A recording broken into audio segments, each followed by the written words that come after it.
В этом году сажали на площадь Победы около 80 тысяч цветов, однолетних цветов. Это, то есть дизайн сами разрабатывали. К Дню Победы, к 9 мая готовили площадь Победы.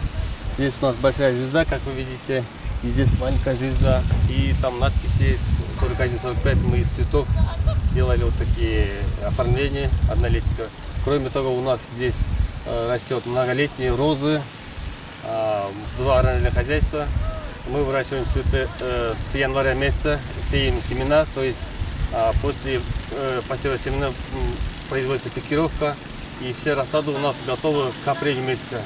С апреля месяца мы сажаем цветы, по май сажаем цветы, а потом до октября мы делаем уход содержания цветов, то есть это полив, прополка, мы за каждым цветком ухаживаем.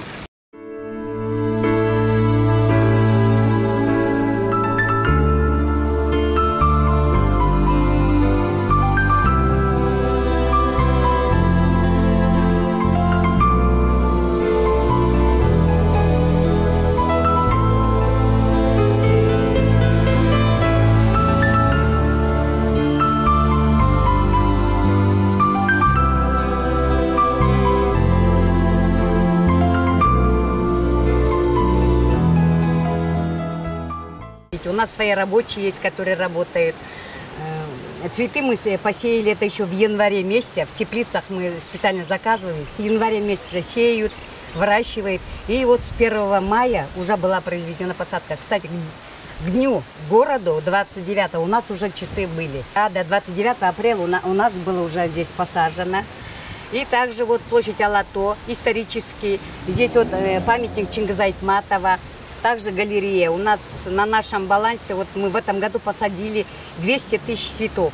12 наименований цветов посадили. Уже посадка закончилась. 3 года, как мы уже привезли этот катарантус. И вот в этом году посадили. Он более устойчивый, потому что площадь здесь везде асфальт. Он жароустойчивый и более как сухоустойчивый, потому что здесь жара. Ну, просто иногда посадили чуть попозже, потому что она как бы холод не переносит. Она быстро замерзает. А так у нас остальные все цветы наши, это голландские сорта. В зависимости от высоты, от диаметра. Поэтому мы и дизайн такой сделали.